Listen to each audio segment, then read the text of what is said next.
Welcome to Love's Retro Rumble, the show where we cover retro games, new games, and any other important gaming news. I'm Love, and each episode we explore the history of a retro game.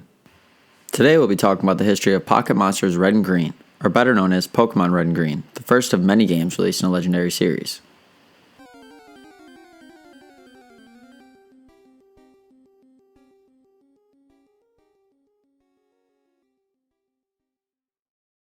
While development completed October 1995, it wasn't until February 1996 Pocket Monsters Red and Pocket Monsters Green were born.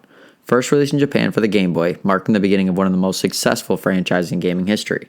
Developed by Game Freak and published by Nintendo, these games introduced players to the Kanto region, 151 original Pokemon, and the now iconic journey of becoming a Pokemon master.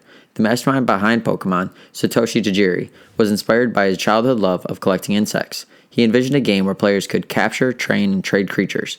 Despite early skepticism from Nintendo, the game eventually launched and became an unexpected phenomenon in Japan. Due to its massive success, an enhanced version, Pocket Monsters Blue, was released later in Japan, featuring improved graphics and dialogue. But this enhanced game does have quite a release backstory.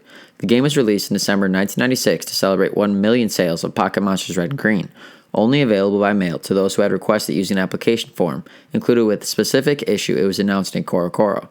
It was later re-released, again as mail order, in 1997 to celebrate 4 million sales of Red, Green, and Blue combined, and then was ultimately released to general retail on October 10, 1999.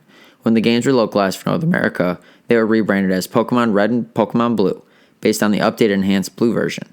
These versions launched in North America on September 28, 1998, igniting Pokemania and turning Pokemon into a worldwide phenomenon. These games laid the foundation for a multimedia empire, spanning trading cards, an anime series, movies, and generations of new games.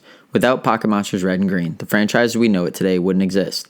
And that's a quick history of how Pokemon began. What started as a childhood dream turned into one of the biggest franchises in gaming history. Do you remember the first time you played Pokemon Red, Blue, or Green? Or is it in your backlog? Or is it going to be added? That's a wrap for this episode of Love's Retro Rumble. Thanks for tuning in. If you enjoyed the show, be sure to subscribe, leave a review, and share it with your fellow gamers. Got thoughts, memories, or favorite moments from today's topic? Hit us up on our social media. Until next time, keep playing, keep exploring, keep looking for secret areas, and stay retro.